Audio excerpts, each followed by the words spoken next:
Baiklah, ini adalah agendanya.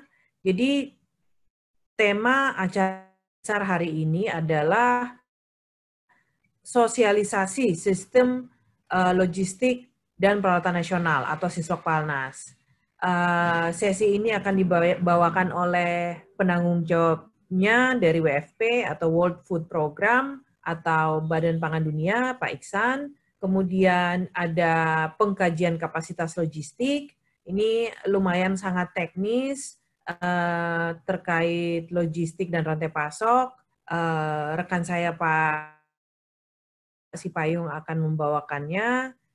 Beliau yang bertanggung jawab sebagai tenaga ahli untuk pemodelan hub regional atau fasilitas regional di Sulawesi.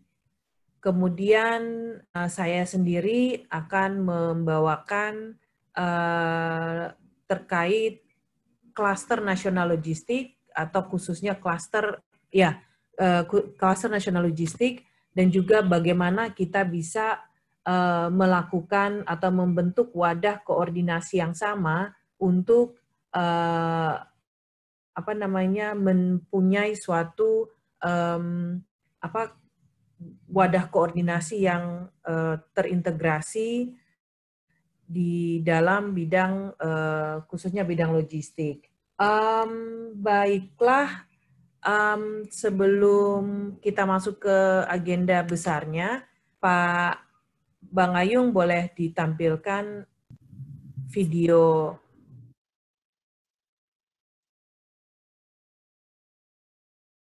Oke, saya putar ya, Lau ya. Silakan.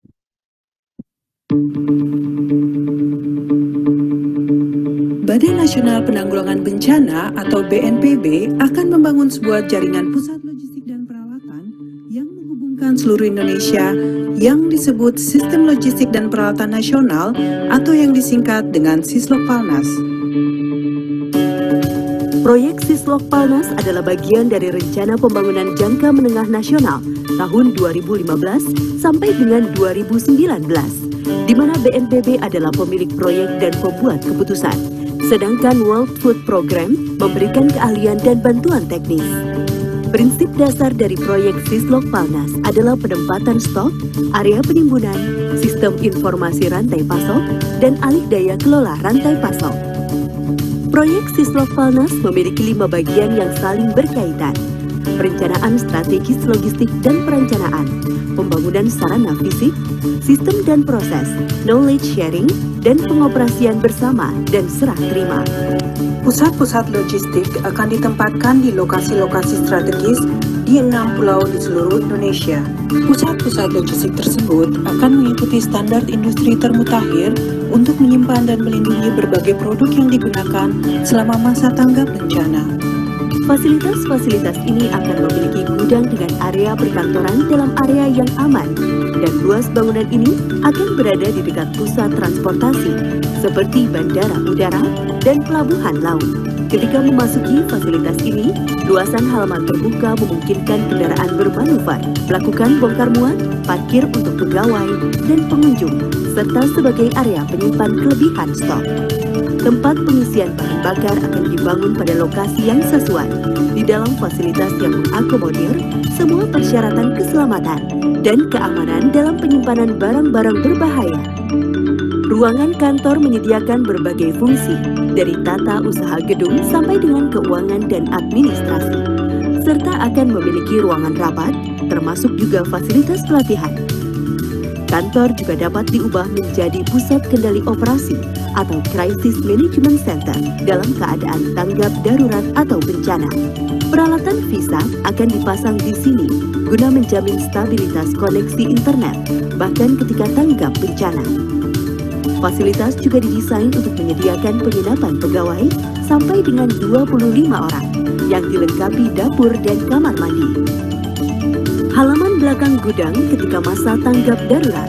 Daerah terbuka dapat digunakan menjadi area penyimpanan terbuka, dapat digunakan untuk penyimpanan sementara atau MSI sebagai tempat tambahan penyimpanan stok atau pengerahan langsung dalam tanggap darurat.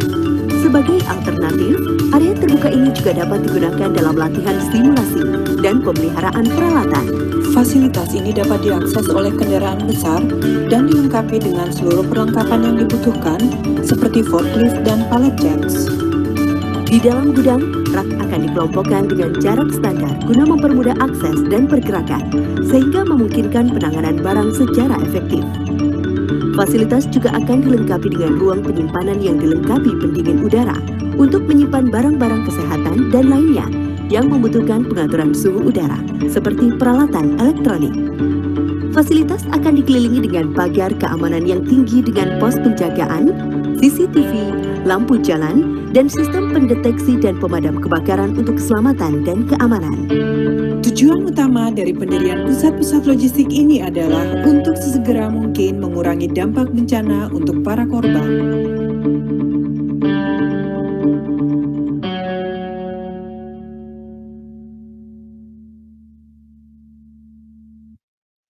Bang. Iya, terima kasih banyak Bang Ayung. Demikian video terkait kegiatan pengembangan, rencana kegiatan pengembangan proyek Sislok Palnas. Fasilitasnya sangat terintegrasi ya, sangat lengkap dengan mempertimbangkan mulai dari fase kesiapsiagaan bencana sampai pada kegiatan tanggap darurat. Baiklah, kita masuk ke agenda pertama, paparan dan juga diskusi atau untuk terkait sosialisasi Sislok Palnas ini. Kepada Iksan, silakan. Baik, terima kasih Laura. Assalamualaikum warahmatullahi wabarakatuh. Selamat pagi Bapak Ibu sekalian, salam sejahtera untuk kita semua. Izinkan saya share screen sebentar. Ya. Oke, sambil-sambilan perkenalkan saya Iksanuddin, panggil Iksan, sebagai penanggung jawab untuk kegiatan program Sislok Palnas ini dari Badan Pangan PBB, dari World Food Program. Bersama saya Pak Sipayung sebagai penanggung jawab di Regional Sulawesi, langsung di pelaksanaannya Ibu Laura koordinasi dukungan teknis untuk program di Jakarta dan di Makassar. Bersama kami juga ada Pak Ogi sebagai bagian IT dan support untuk kegiatan ini. Terima kasih banyak Ibu Ira atas kehadiran dan arahan Ibu yang selama seminggu penuh telah terus hadir ikut mendampingi mengawal kegiatan ini. Selamat bergabung rekan-rekan dari Sulawesi Tenggara. Saya lihat ada beberapa tadi dari BPBD dan dari dunia usaha juga ada. Mohon maaf kegiatan hari ini satu dan lain hal di luar kendali kita, jadwalnya beradu, namun seperti tadi dijelaskan oleh Ibu Laura, kita coba tetap jalan dengan kegiatan ini, namun mungkin dengan versi yang lebih ringkas lah, yang lebih mudah, mungkin yang lebih interaktif dan lebih dipersingkat mungkin secara sesinya. Dari saya ingin memperkenalkan apa sih yang disebut dengan program Sislok Palnas atau Sistem Logistik dan Peralatan Nasional. Program ini sendiri diluncurkan berdasarkan inisiatif dari BNPB untuk mendekatkan barang bantuan bencana ke lokasi di mana bencana itu sering terjadi. Nah, itu dari 2013-14 ide-ide itu sudah muncul dari zaman Pak Samsul Ma'arif sebetulnya. Kemudian di hal tersebut dituangkan ke dalam RPJMN 2015-2019, di mana BNPB ingin membangun pusat logistik atau kita sebut juga dengan hub regional secara terpadu di 6 pulau besar di Indonesia, Sumatera, Jawa, Kalimantan, Sulawesi, Papua, Maluku. Tujuannya tidak lain tidak bukan untuk memperkuat kapasitas penanggulangan bencana di tingkat regional sekaligus memperkuat kemampuan dari BPBD di provinsi maupun kabupaten kota dengan berdirinya hub-hub tersebut. Di dalam RPJMN yang baru, pendirian pusat logistik masih menjadi prioritas juga. Nanti saya coba jelaskan di di slide selanjutnya kenapa dari tahun 2015 sampai sekarang hubnya belum berdiri gitu. Dan saya coba jelaskan. Nah, ini lokasinya bisa dilihat seperti saya sebutkan, tapi tidak sangat fleksibel, tidak serta-merta kawasan di Jawa tidak dapat mendukung penanganan bencana di Bengkulu dan sekitarnya misalnya.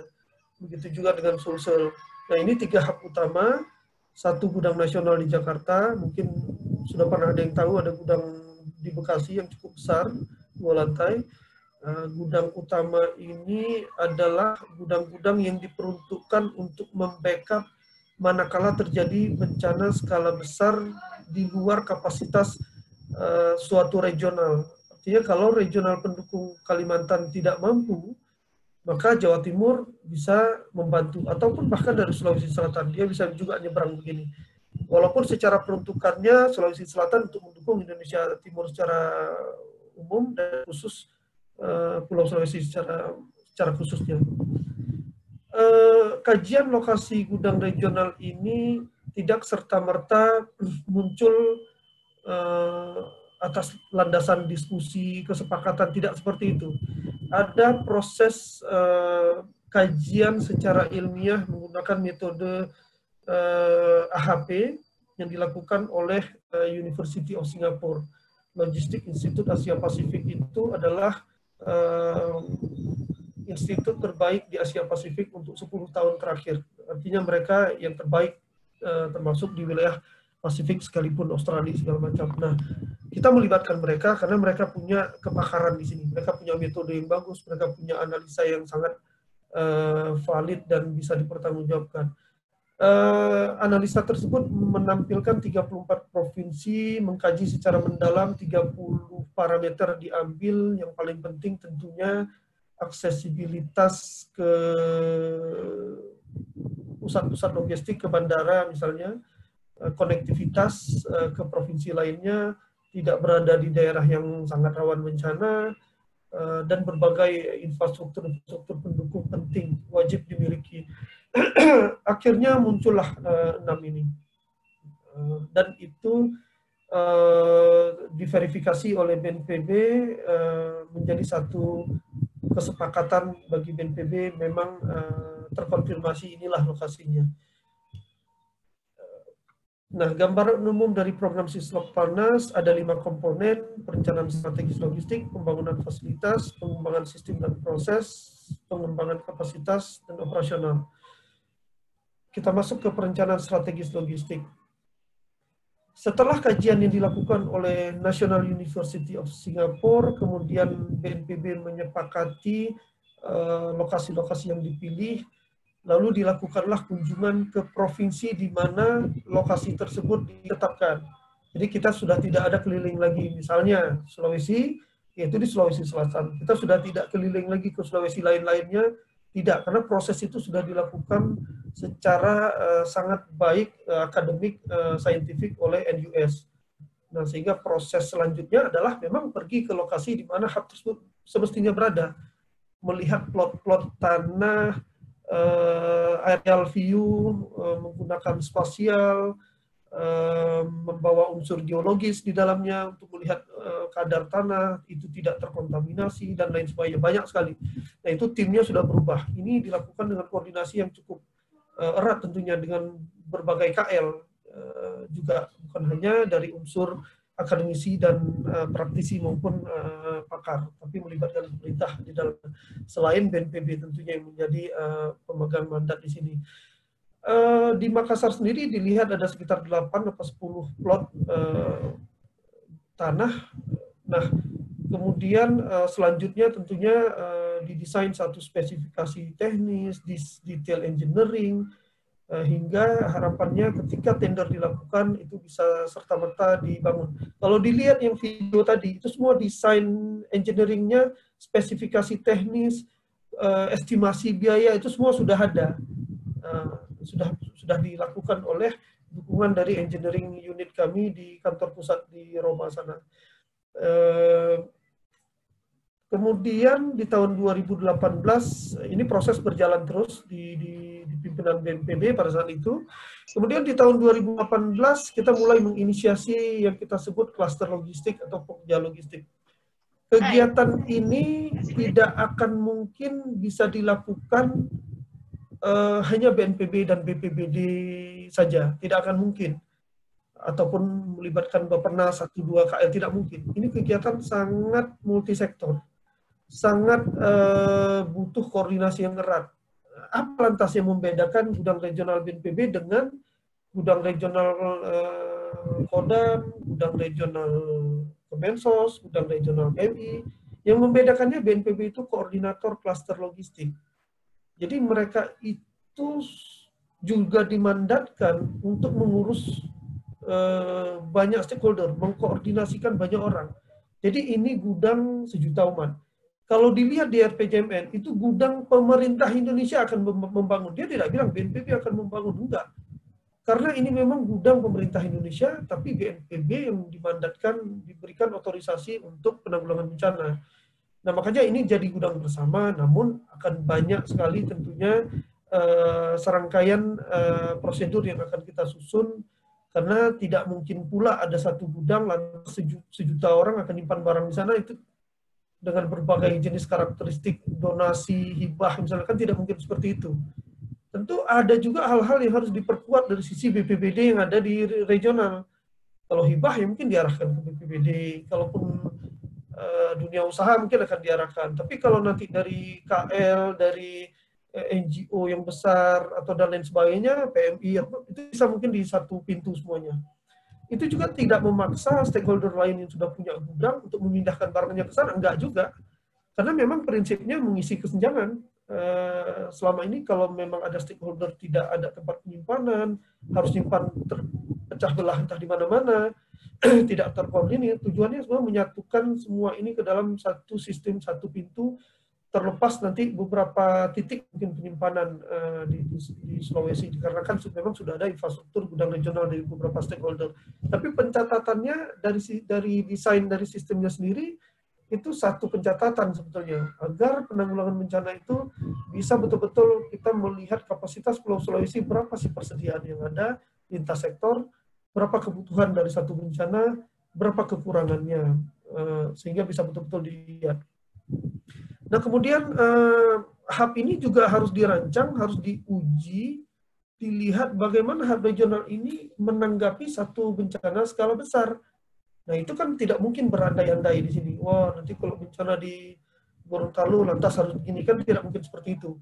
Nah, tentunya ada hal-hal yang juga berbasis saintifik juga, data menggunakan data DB, pernah dengar data informasi bencana Indonesia, IRBI, indeks risiko bencana, rencana penanggulangan bencana, beberapa hal, renkod yang ada, tentunya banyak hal, konsultasi dengan dengan Direktorat Kesiapsiagaan, dengan BMKG, akademisi, untuk melihat sebetulnya kalau harus dipilih dua skenario besar di regional Sulawesi yang skalanya itu melebihi satu provinsi, itu lantas yang mana gitu. Nah, muncul beberapa hal yang sudah terkonfirmasi. Yang pertama, banjir besar di perbatasan Sulawesi Selatan dan Sulawesi Barat, kalau nggak salah Luwu, entah apa nama lokasinya, sehingga sedikit kena di wilayah Sulawesi Barat dan Sulawesi Selatan secara besar. Kemudian itu bencana yang paling mungkin kejadian. Satu lagi bencana yang paling besar dampaknya mungkin, seperti gempa dan tsunami, itu masih dalam perdebatan, karena ada beberapa kandidat yang berpotensi, misalnya gempa tsunami, ada seismic gap di Gorontalo, Sulawesi Utara, ada potensi banjir, longsor bawah laut yang mengarah ke ibu kota baru, di perbatasan Mamuju dan Makassar, di laut situ. Hal ini belum tuntas. Nah, seiring hal ini belum tuntas, datanglah COVID ini. Tiba-tiba sudah Maret, sudah COVID. Nah, sehingga kita harus secara realistis, BNPB dan WFP melihat situasi ini. tidak mungkin rasanya kita membahas sesuatu yang memang belum terjadi, sementara di depan mata kita ada situasi yang nyata sedang kita hadapi, bencana yang sangat besar, yaitu COVID-19. Mau tidak mau, seluruh rangkaian dari komponen satu ini kita sesuaikan untuk konteks COVID, namun tidak menyampingkan potensi bencana alam. Artinya dari desain sistem tanggap daruratnya juga mempertimbangkan multi hazard. Lalu sudah mulailah kita bekerja dari rumah. Akhirnya proses yang merah-merah ini, WFP memutuskan merekrut bersama BNPB, ada satu kesepakatan merekrut 1 orang tenaga ahli di sini, yaitu Pak Sipayung yang sudah berkontak dengan Bapak Ibu sekalian dalam beberapa hari ataupun minggu yang lalu. Nah, beliau adalah tenaga ahli dari BNPB dan WFP yang menjadi perwakilan kami yang semestinya ada di sana. Namun karena kan COVID juga beliau harus ada di Jakarta di sementara waktu sambil menunggu pandemi ini mulai melandai. Jadi semua proses yang semestinya dilakukan secara tatap muka, ini pengkajian ini dalam sekali sudah pengkajian ini harus mengunjungi semua infrastruktur se-Sulawesi. Apalagi penyusunan konsep operasi ini harus memang duduk bareng, mengupas tuntas sisi how-nya, bagaimana penanggulangan bencana itu dilakukan. Kalau ini berbicara apa infrastruktur yang dimiliki, kesiapannya dalam menanggapi satu bencana skala besar, mekanismenya bagaimana. Nah, tapi kalau udah di sini udah berbicara bagaimana menggerakkan barang yang ada di hub regional Makassar menuju ke Sulawesi Tenggara, rute mana yang dipilih, apakah mau melingkar dari atas atau mau pakai penyeberangan atau mau dari laut atau dari udara kalau memang vaksin. Nah, ini udah berbicara konsep operasi. Jadi sudah sangat mindsetnya sudah sangat respons dalam hal ini, bertindak secara bersama-sama. Nah, ini proses tidak akan maksimal secara online hanya 1-2 kali tatap muka, nggak bisa. Nah, makanya seiring di tanggal 27 Agustus yang lalu kita mengadakan satu pertemuan dengan stakeholder lintas provinsi di regional Sulawesi. Mungkin sebagian dari Bapak Ibu pernah ikut ataupun mungkin belum. Enggak apa-apa. Muncul satu rekomendasi karena program ini belum terpapar di luar dari Sulawesi Selatan. Alangkah baiknya kalau diadakan sesi khusus, yaitu sesi hari ini, mensosialisasi dulu program ini. Agar teman-teman tahu dulu, oh ternyata pemerintah akan bangun hub besar di Sulawesi. Nah, ini tentunya kan menguntungkan semua pihak. Ini kan akan mengurangi waktu, biaya, segala macam lah tentunya. Nah, itu salah satu rekomendasi. Hingga ya akhirnya kita harus melakukan proses ini hari ini. Selanjutnya Pak Ayung akan menghubungi kita semua di regional Sulawesi karena proses ini butuh verifikasi mendalam untuk memastikan output dari pemetaan kapasitas maupun penyusunan konsep operasi ini dapat dipertanggungjawabkan, valid. Kita tidak mungkin membuat gudang bulog yang di sini akan difungsikan, nggak mungkin. Itu kan berandai-andai, berasumsi. Ini semua harus diverifikasi dengan stakeholder yang ada di situ, Pelindo, Kasapura, dan sebagainya. Prosesnya kompleks. Rencananya hasilnya itu kita coba kejar lah. Akhir Agustus Pak Sipayung juga harapannya sudah memiliki data pemetaan kapasitas logistik yang terverifikasi. Mudah-mudahan nanti di September BNPB berencana mengadakan tatap muka langsung di Makassar. Nanti Bu Ira akan menjelaskan karena ini situasi di tengah COVID tentunya timingnya sangat menantang. Nah, nanti pada pertemuan selanjutnya ini kita sudah bisa finalisasi di tahun ini juga. Selanjutnya setelah ini semua terjadi, maka disusunlah satu yang kita sebut rencana operasi logistik atau rencana tanggap darurat logistik. Ini kalau keburu di tahun ini kita targetkan, kalaupun tidak ini ya paling telat di awal tahun depan. Tapi harapannya di tahun ini kita coba upayakan dengan sisa waktu. Ini sebetulnya mengumpulkan semua ancaman COVID, bagaimana penyebarannya, di mana titik fasilitas kesehatannya, bagaimana operasi selama ini dilakukan, existingnya, transit dulu barang dari pusat krisis yang di Manado, Makassar, lalu begini-begini. lalu bagaimana gaps-nya di mana, kesenjangannya, oh selama ini ternyata kurang efektif door to door, maka perlu intermediate hub atau hub pendukung di salah satu di antara Makassar ke Sultra, perlu satu hub di tengah-tengah, entah itu gudang bulog apa, kalau perlu dibikin MOU. Nah, ini hal-hal strategis macam ini akan dituangkan semua ke dalam sini berdasarkan proses verifikasi nanti dengan pakar juga dari Jakarta akan dilibatkan. Lalu jadilah satu rencana operasi terpadu lintas sektor regional Sulawesi. Dibagi menjadi 2 koridor, utara-selatan. Kalau Sultra, Sulbar, Sulteng masuk koridor selatan. Karena dari sisi geografis, aksesibilitas, konektivitas tentunya lebih masuk akal dari Sulsel dibandingkan Sulut. Sementara Gorontalo ke Sulut. Disusunlah satu SOP yang juga butuh verifikasi kembali didiskusikan. Ini dalam bayangan kami, sebahagian besar dari kegiatan ini akan dilakukan secara online semuanya. Karena kita belum melihat COVID ini melandai, belum sama sekali belum, masih terus menanjak. Lalu simulasi ini akan dilakukan tahun depan, ini akan diuji. Jadi kita uji, entah nanti semi-field exercise ataupun tabletop atau bagaimana, nanti kita lihat. Lalu penentuan modalitas respon dan persediaan. Ini adalah subkomponen di mana sebuah hub regional ini harus memiliki satu analisa sebetulnya barang jenis apa sih yang cocok disimpan di sana, peralatan semacam apa sih yang cocok, berapa lama sih harus disimpan komoditas pangan sebetulnya, apakah barang bantuan non tunai sudah bisa digerakkan di Sulawesi di hari keempat setelah 72 jam atau setelah seminggu atau bagaimana. Nah, ini kajian awal sudah dilakukan oleh satu tenaga ahli yang berbeda, sudah jadi, tapi ini butuh penyesuaian dengan banyak. Dengan COVID belum disesuaikan, ini masih banyak PR juga. Konsep terintegrasi, terpadu, ini kan sangat terintegrasi ini.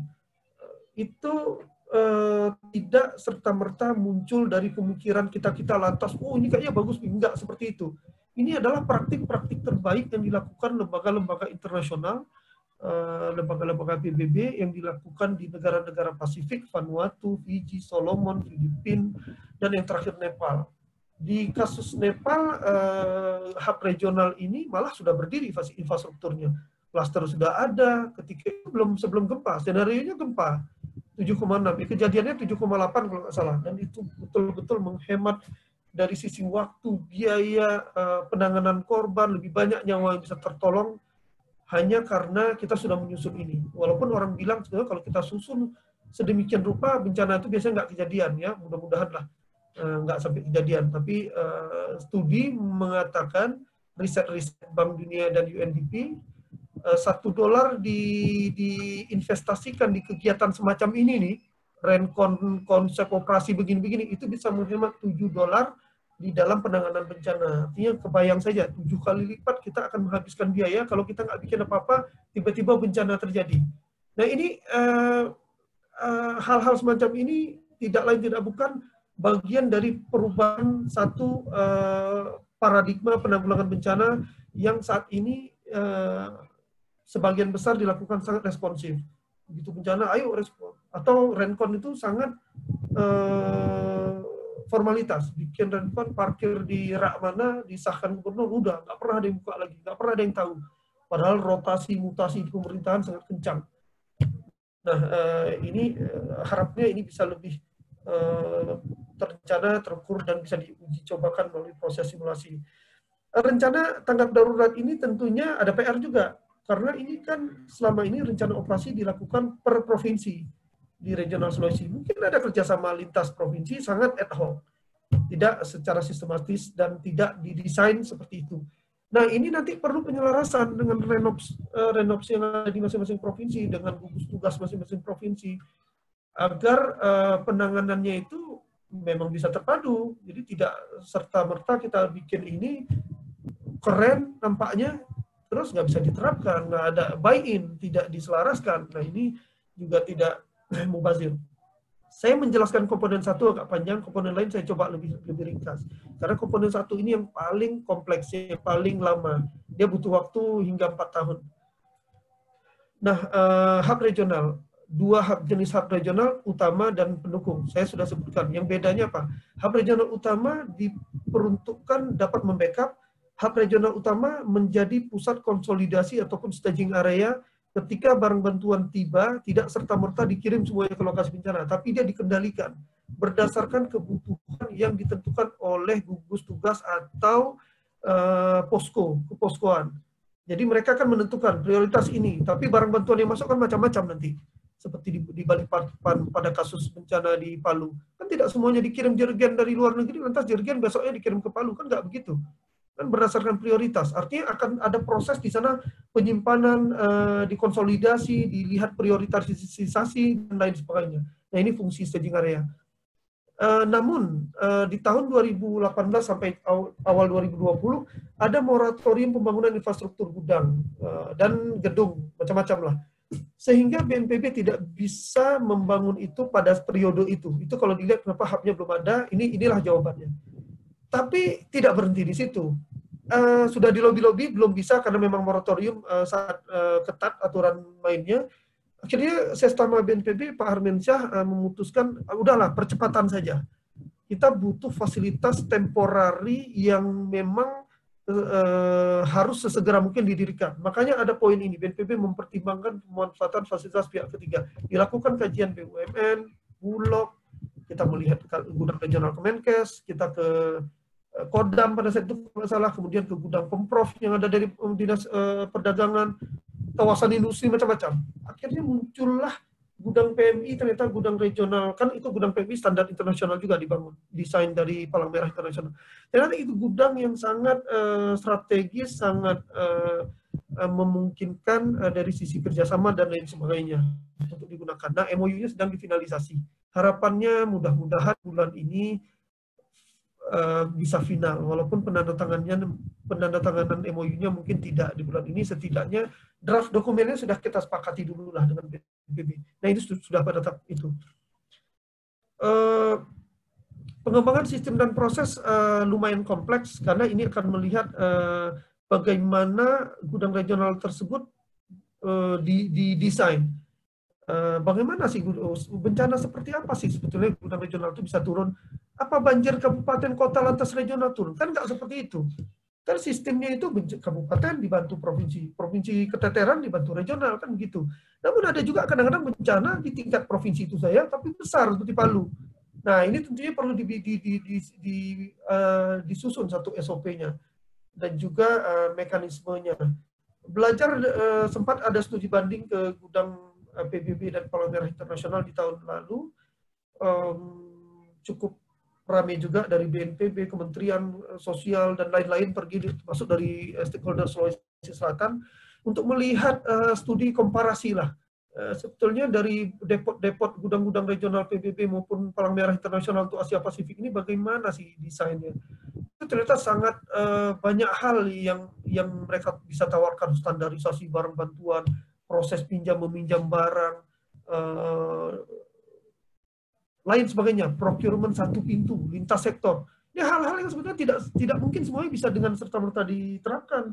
Karena secara aturan, regulasi, akuntabilitas, sistem keuangan kita, ada kode barang nomor sekian. Nah ini kan juga tidak serta-merta bisa dilakukan. Tapi banyak juga hal-hal yang bagus lainnya bisa dilakukan di sini. Nah, space sharing itu misalnya simpan-menyimpan barang orang bisa misalnya kan. Kemudian pencatatan satu sistem, pencatatan pengendalian di sebuah satu koordinasi. Nah, ini banyak hal. Nanti juga pengendalian barang-barang yang rawan expired. Kalau tidak ada bencana sekian bulan, misalnya bagaimana? Apakah diteruskan ke BPBD yang sangat sering merespon ke bencana agar barangnya berputar? Nah, ini hal-hal semacam ini nanti akan difikirkan. Termasuk pengembangan satu sistem aplikasi yang dapat memantau pergerakan barang lintas ini semuanya. Tidak dari Jakarta lantas kirim ke semua orang, enggak. Nanti bagaimana dari sini tidak ada stok di Makassar, lalu Makassar kirim ke Papua misalnya. Nah, semacam itulah. Sistem dapat melacak, melihat persediaan dan lain sebagainya. Pengembangan kapasitas, targetnya kapasitas organisasi dan perorangan. Akan ada TOT, akan ada drill dan simulasi, pelatihan berjenjang bisa dari level yang sangat dasar, bagaimana mengoperasikan forklift, bagaimana perawatan peralatan di gudang, bagaimana mendirikan gudang tenda yang besar-besar itu, atau disebut mobile storage unit atau MSU. dan lain sebagainya. Nah, ini banyak.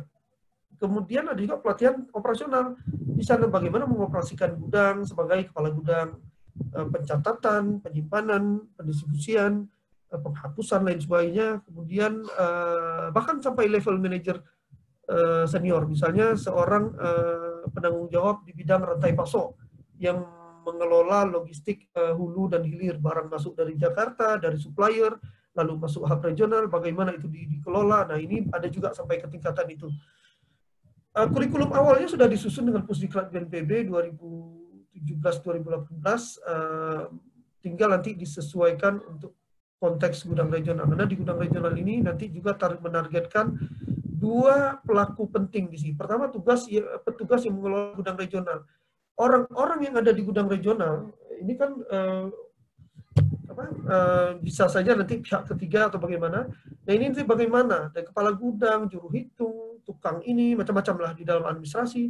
Lalu klaster logistik Pokja. Nah, ini klaster logistik Pokja kita semua. Mau yang ada di Sulawesi Selatan, Sulawesi lain sebagainya, Sulawesi Tenggara, itu akan dimasukkan sebagai anggota klaster yang punya potensi untuk dilakukan pelatihan. Tentunya akan dilakukan nanti pertama training needs assessment. Pak Sipayung akan melakukan itu dalam tahun ini, melihat kemampuan identifikasi profil dari Bapak Ibu sekalian yang ada regional Sulawesi. Siapa saja sih sebetulnya yang tertarik, yang punya kapasitas lain sebagainya di bidang logistik, dan pelatihan jenis apa yang dibutuhkan, hingga nanti kita bisa petakan, oh ini cocok untuk sesi untuk pelatihan berjenjang level ini dan lain sebagainya. Kemudian nanti selanjutnya setelah dilakukan pelatihan berjenjang, dilakukan satu evaluasi dan juga nanti post pre dan post test.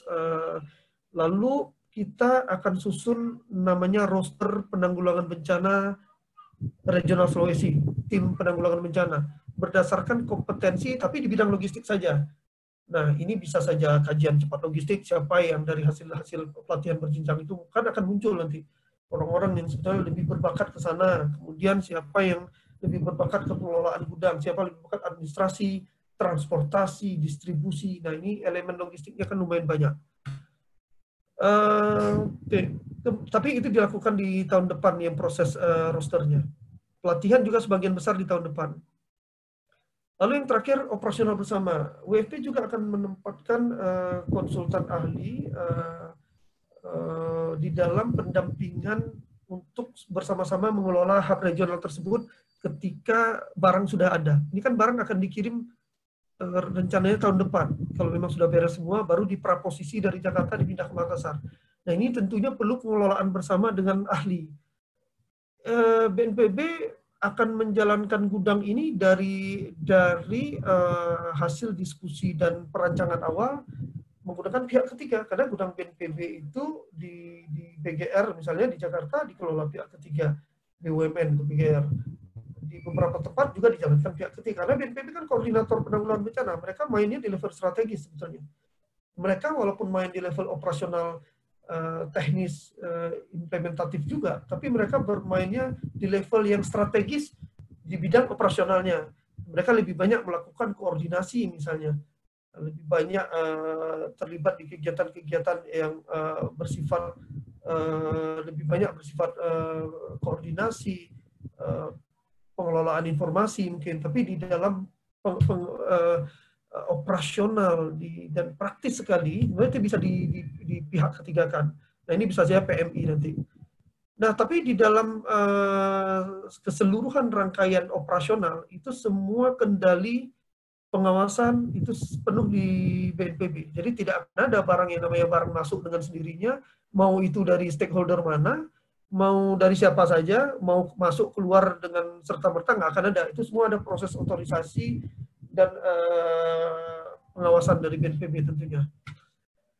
BNPB juga berencana menjadikan pusat logistik ini, walaupun ini masih bersifat sementara, tapi untuk jangka panjang menjadi satu pusat logistik terpadu setingkat balai lah mungkin. Setidaknya akan ada pejabat BNPB yang ditempatkan di sana eselon 2 supaya lebih mudah berkoordinasi dengan seluruh OPD yang ada di sana. Ini tapi masih pada tahap pembicaraan secara intensif dengan Kementerian Pemberdayaan Aparatur Negara. Tadi saya sebutkan komponen 1 panjang sekali, memang tidak berhenti-berhenti di komponen 1 sampai sekarang, kompleks, apalagi kita menjalankan sebetulnya Sislokpalnas ini kan di 6 lokasi.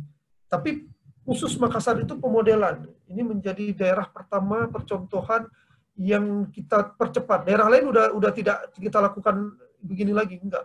Ini betul-betul Makassar saja yang kita kejar, Sulawesi, Pulau Regional Sulawesi. Karena ini ingin dilihat bagaimana ketika semua komponen ini dilakukan dalam 1 atau 2 tahun, bisa semuanya selesai, lalu kita akan mengambil satu pembelajaran penting untuk replikasi di hub regional lainnya di tahun-tahun mendatang. Karena ketika tahun mendatang itu sudah mungkin infrastrukturnya sudah mulai akan dibangun. Karena moratorium sepengetahuan saya BNPB sudah mulai menganggarkan untuk tahun depan sesuai arahan Direktur Direktur Pengelolaan Logistik dan Peralatan di pertemuan tanggal 27 Agustus yang lalu.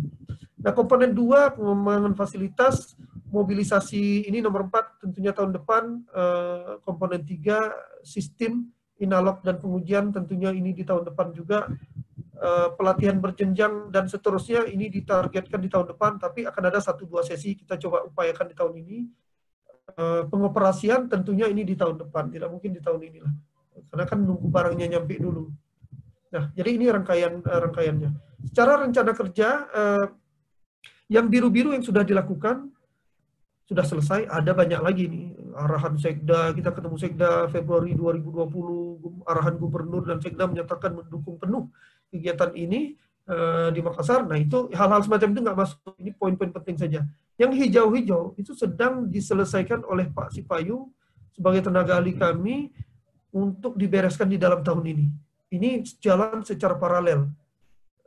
Nah, kemudian yang orange ini yang semestinya dilakukan di Maret bulan lalu, tahun ini, secara tatap muka dikarenakan COVID harus tertunda, sehingga kami harus betul-betul menyusun satu penjadwalan ulang dan melihat kembali yang mana yang paling mungkin dilakukan. Sosialisasi kalau kita dorong di April kemarin nggak jadi nih. Kita semua masih belum terbiasa dengan pertemuan online segala macam ini.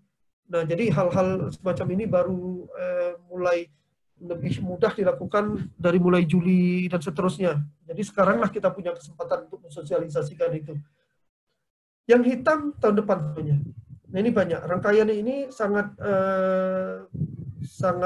kompleks, komprehensif sekali, tidak mudah, butuh pengawalan. Makanya kami merekrut tenaga ahli di sini, karena tanpa ada satu orang yang ahli duduk di Makassar bareng-bareng keliling sepulau Sulawesi, rasa-rasanya agak kurang pas. Tapi karena sekarang COVID, kita mengubah strategi lah.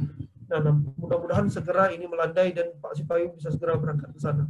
Mungkin itu saja dari saya, mudah-mudahan tidak ada yang penting yang terlewatkan, Bu Ira dan Laura. Sekian, terima kasih. Serahkan ke Ibu Laura lagi. Ya, terima kasih banyak, Iksan. Sudah ada beberapa yang gabung. Mudah-mudahan paparan yang sangat komprehensif, walaupun panjang dan mungkin sedikit jelimet untuk dipahami, tapi saya pikir penyampaiannya sangat urutan dan langkah-langkah yang disampaikan sangat jelas dan terarah. Kalau ada pertanyaan terkait paparan kegiatan Sislokpalnas, silahkan kami membuka kesempatan untuk Bapak Ibu, kita semua berdiskusi aja secara santai.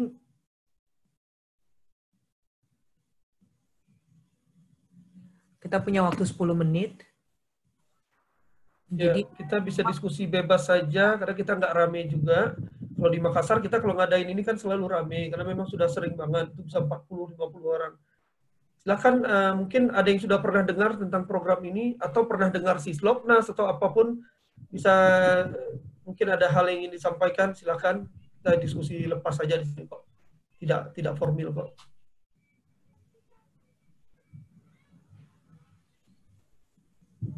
Nanti paparan akan dibagikan di akhir kegiatan ini. Kita mungkin akan melakukan kegiatan yang kedua ya, Bang Ayung, mengingat presentasi kehadiran di pertemuan ini saat ini kebetulan tidak banyak yang hadir berhubung kegiatan di provinsi di jadwal yang sama. Oke, baik Laura. Mungkin sambil menunggu karena nanti juga ada diskusi di bagian presentasi saya. Mungkin untuk pemetaan ini mungkin bisa kita mulai juga. Kira-kira bagaimana? Kalau tidak ada pertanyaan, kalau tidak ada yang ingin diklarifikasi, kita bisa lanjut ke diskusi yang kedua ya. Cuma memang mungkin sedikit merangkum. Tanya ada Rahmadi, Bu. Oh ya, ya, Pak silakan Pak. Ya, makasih Bu. Memperkenalkan ya, Rahmadi dan instansi. Dari Bapeda, Bu. Dari paparannya Pak Ihsan tadi, saya belum dengar sebut-sebut ke fungsi di daerah, Bu. Maksudnya kan kalau di daerah ada BPPD-nya, ada Bapeda, ada Dinas Kesehatan, ada sosial yang biasa menangani masalah koordinasi mengenai bencana. Tapi dari paparan Pak Ihsan, apakah memang tidak ada fungsinya daerah, begitu maksud saya? Tidak hanya menyebutkan BNPB terus.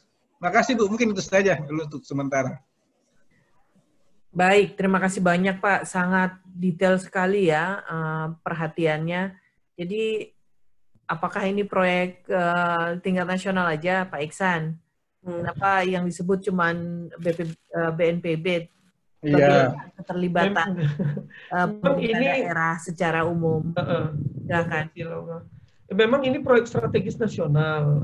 Tadi memang saya menyebutkan BNPB terus karena memang proyek strategis nasional, hub regional BNPB, namun keberadaan dari hub regional ini walaupun dia ada nanti di Sulawesi Selatan, tentunya akan secara langsung memberikan manfaat di dalam penguatan kesiapsiagaan logistik di masing-masing di seluruh provinsi yang ada di Sulawesi. Nah, tentunya setiap daerah nanti setelah nanti akan ada sesi dari Bu Laura, mudah-mudahan nanti jika pesertanya memenuhi, beliau akan menyampaikan sedikit. Itu setiap daerah akan dibentuk namanya klaster logistik, Pak. Jadi klaster logistik ini akan dibentuk lintas sektor seperti forum koordinasi logistik lah yang yang punya keterkaitan dengan bidang logistik, mau itu dari pemerintah, Dinkes masuknya dan macam-macam, semua BPBD, Dinsos semua masuk, PMI, dunia usaha, semua saling bahu-membahu di dalam satu platform koordinasi klaster logistik tingkat provinsi. Nah, nanti harapannya ketika nanti ini kan sudah kita inisiasi, ini yang kedua terakhir di Sultra, besok Gorontalo. Harapannya semuanya nanti akan memiliki klaster logistik tingkat provinsi, maka ini akan menjadi, kita akan membuat satu kesepakatan seperti komitmen bersama nanti. Ibu Dira sering sampaikan, komitmen bersama untuk menjadikan hub regional ini sebagai satu upaya bersama untuk mengurangi resiko bencana di daerah, untuk menyusun satu strategi kesiapsiagaan.